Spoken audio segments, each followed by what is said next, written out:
Oi, tchutchucos e tchutchucas da Fabi, sejam bem-vindos a mais um vídeo nesse canal. O último que eu postei foi do aniversário das meninas, a festinha que a gente fez em casa. Se você está querendo fazer festinha de aniversário, quer ideias, sugestões de fazer uma coisa bonitinha e simples no quintal, curta o vídeo, tá aqui um card, ó. Você pode olhar e ter ideias para fazer a sua própria festinha de quintal. Eu acabei, vim aqui, né, nem tô arrumada nada para gravar, né, nem vim com roupa para isso, mas eu acabei de editar um livro de uma aluna. E eu me lembrei de como esse assunto mexeu com a minha vida a primeira vez que eu ouvi. Eu estava em Curitiba, eu fazia terapia e eu pedi para minha terapeuta me indicar alguém para falar sobre... Eu estava fazendo uma reportagem sobre vitimização, né? As pilastras do comportamento de vítima. Era uma reportagem para uma revista de saúde que eu escrevia na época e ela me indicou um psiquiatra da Universidade Federal do Paraná e foi a primeira vez que eu ouvi a história do Triângulo de Karpman. Já ouviu falar dele? O Triângulo de Karpman, ele foi cunhado, né? Essa expressão foi cunhada ainda na década de 60, já tem mais de 40 anos, na verdade, pelo psiquiatra Stephen Karpman. A ideia era colocar de forma visual uma dinâmica de relações destrutivas, disfuncionais. No que consiste o Triângulo de Karpman? Isso foi o que eu aprendi lá atrás, tá, gente? Eu li o livro em PDF, nem sei se tem ainda. Eu acho que se você quer estudar mais sobre o assunto, o livro é uma boa recomendação, assim, para você entender. Mas dá uma ideia de como as nossas relações disfuncionais acontecem. No topo do triângulo, né, um triângulo invertido. No topo do triângulo a gente tem o salvador e o perseguidor. E embaixo tem a vítima. O Dr. Lúcio, na época, me explicou que todo o giro, toda a dinâmica do triângulo sempre era para acabar com vítima, ou seja, qualquer um daqueles personagens, daqueles papéis representados, acabavam no fundo com uma vitimização. E ele explicou que isso funcionava na maioria das relações, ainda que a gente não se dê conta delas. Tem a ver com a forma como a gente se comporta dentro dos relacionamentos e isso pode começar lá na sua infância, com as coisas que você ouviu, com as coisas que te fizeram fazer, enfim. No topo desse triângulo invertido a gente tem o salvador e o perseguidor. Vamos começar pelo perseguidor. O perseguidor é aquela pessoa que ataca, que violenta, que é grosseiro, que tem a ira, que tem a violência como suas marcas principais. Não que ele ache que aquilo de fato é errado, ele acha que as pessoas que são vítimas da sua brutalidade, elas assim o são porque merecem. Então, a pessoa que está ali punindo, eu estou punindo o filho por uma coisa errada que ele fez, eu estou punindo o marido pela sua postura, eu sou grosseiro com meu funcionário. Essa postura de estar sempre na defensiva não, no ataque, ela também é uma forma de esconder vulnerabilidade, fraquezas, violências que vieram antes de você, sabe? Isso não significa que essa pessoa fique sempre naquela posição de perseguidor. Ela pode, às vezes, ser o salvador, né? E quem é esse salvador? Na concepção de Karpman, o salvador é aquela pessoa que está sempre pronto para ajudar. É aquela pessoa que deixa suas necessidades, as suas vontades em outro lugar, ela se esquece de si mesma porque ela está ali sempre para correr atrás de você. É aquela mãe que se abandona em prol do filho porque o sucesso dela é o sucesso do filho, ela não come, ela não toma banho, ela não faz mais nada por ela porque ela está ali para cuidar de você, ela está ali para cuidar de todos. E essa função do salvadora, ela precisa, obviamente, achar pessoas que queiram esse cuidado, né? Porque muitas vezes essa postura do salvador, essa postura é sem necessidade. Ninguém tá pedindo pra você vir me salvar de nada, não. Mas o salvador tá ali, ajudando, botando, guiando, doando a si mesmo. E na ponta do triângulo, como uma posição de inferioridade a essas duas posições, está a vítima. A vítima é aquela pessoa que nunca sabe de nada, que nunca tem culpa de nada. Eu sou assim por causa disso, eu realmente não tenho capacidade. Aquela pessoa que reforça as suas incapacidades, reforça o quanto ela é sofredora. A gente não tá falando de vítimas reais, tá, gente? A gente tá falando de uma criança violentada, de uma esposa que apanha, de um esposo que apanha, que vive tendo constante... traumas psicológicos, não, a gente tá falando de vítimas imaginárias ou de papéis que a gente veste. Então é aquela pessoa que tá sempre dizendo pros outros que, poxa, se não fosse, o Salvador adora isso, né? Se não fosse por você, o que seria de mim? E ela se encontra com essas pessoas, ela atrai essas pessoas, obviamente, pelo seu comportamento. Isso não significa que ela seja sempre a vítima. Como eu falei, ele explica isso brilhantemente no livro, a gente vai se alternando nessas posições. Então, de repente, eu sou a mãe cuidadora, que faz tudo pelos meus filhos, mas daí no momento... Olha só, eu vou contar uma coisa que aconteceu, de verdade, que sabendo disso eu fico identificando, assim, eu falo, opa, deixa eu sair desse triângulo dramático aqui. Tô ali cuidando dos meus filhos, hora de ir pra igreja, todo mundo se arrumando, eu fico por último.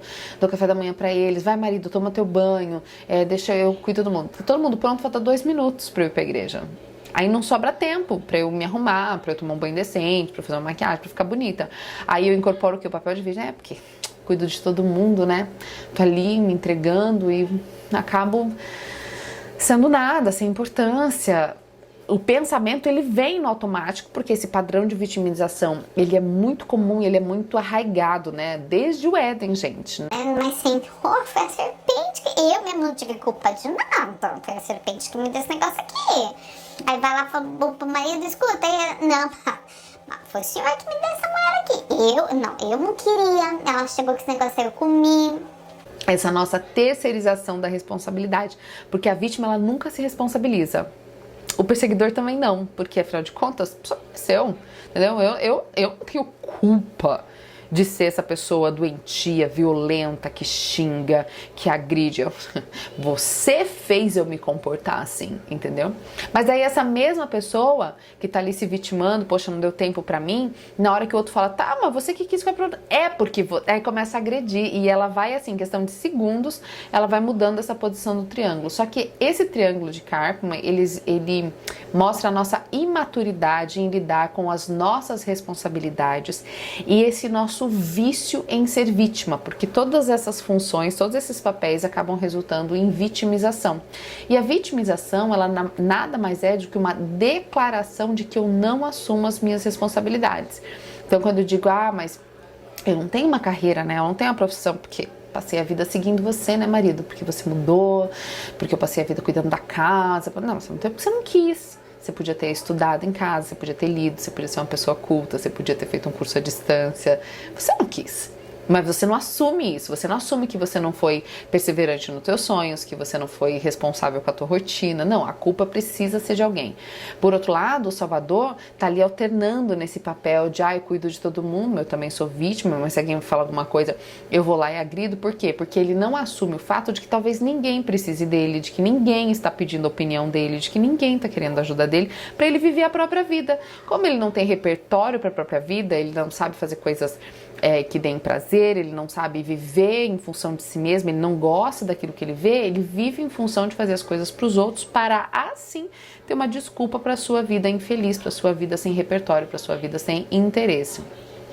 E essa imaturidade em lidar com a nossa responsabilidade, essa imaturidade de reconhecer os nossos papéis, os nossos limites, as nossas potencialidades, elas fazem com que a gente se meta muitas vezes nesse triângulo dramático, como bem ilustrou o Stephen Karpman, e façam que a nossa vida seja uma espiral de infelicidade, de amargura, que adoece não só a gente, mas todas as pessoas que estão ao nosso redor. Esse é um assunto muito complexo, tem muitas coisas, tem muitos exemplos para vocês entenderem, mas eu trouxe ele aqui para você pensar se nos seus relacionamentos está existindo uma maturidade relacional, uma maturidade de autorresponsabilidade, ou se você, assim como Adão e Eva lá no Éden e como outros tantos, não assumem responsabilidade pelos seus atos.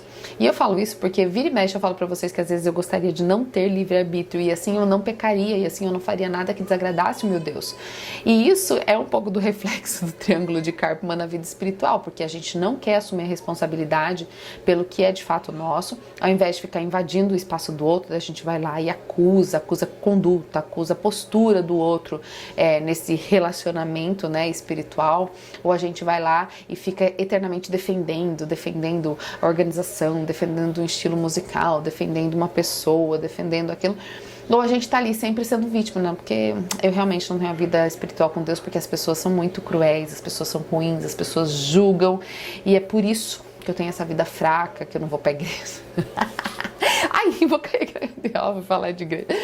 Mas por que eu tô falando isso? Porque no dia 25 a gente vai explorar mais esse assunto. Nós vamos conversar mais sobre as consequências de viver num triângulo assim. E muito mais. A live do dia 25 é uma mega palestra que eu estou preparando para vocês, em que a gente vai falar sobre a arte de viver bem, de viver de maneira extraordinária, de contemplar o que está além dessa vidinha ordinária que a gente leva. Porque eu e você fomos criados para ver e viver algo extraordinário. E a gente não tem feito isso porque a gente tem se concentrado de maneira assim, ó, persistente em pisar no ordinário da vida, em não aprender, em não transcender, em não ir além das nossas capacidades. E eu quero que você esteja comigo no dia 25, convide outras pessoas para estar, né, uma live. Eu tô chamando para as mulheres porque esse projeto das Mulheres Extraordinárias e tudo que eu tenho feito para as mulheres desde o começo do ano tem a ver com o meu propósito esse ano, que é andar de mão dadas com as mulheres e fazer com que nós tenhamos uma comunidade mais forte, uma comunidade de mulheres absolutamente entendidas do que elas são, do mal que existe nela, do bem que ela pode alcançar, de como ela pode crescer, de como ela pode evoluir, de como ela pode se tornar melhor. E esse é um dos assuntos para a gente conhecer. E pra gente sair dele, a gente precisa saber todas as vertentes dele. Esse é um só dos assuntos. Durante a semana eu vou trazendo umas pílulas aí de outros tópicos que a gente vai abordar no dia 25. Então aqui embaixo tem um link, se inscreva pra você não perder. Ó, e assim, eu tô falando com as meninas, né, quem já tá nos grupos, bota uma roupa confortável, bonita, se prepara, toma um banho, fica cheirosa. Faça o teu chá, aquele chá mais chique que você tem, pega um caderninho, pega uma caneta, faça um ritual. Separe um tempo pra você nesse dia 25 à noite, vai ser 8h30 da noite, porque eu tô me preparando para me entregar o que eu tenho de melhor nessa área para você, para que a gente possa crescer juntas esse ano, tá bom? Um beijo grande, se inscreve, manda esse vídeo para mim. Me conta aqui, com que frequência você fica no papel de perseguidor, de salvador ou de vítima? Consegue se reconhecer aí nesses dados mínimos? Você vai saber mais no dia 25, tá bom? Beijo grande, tchau!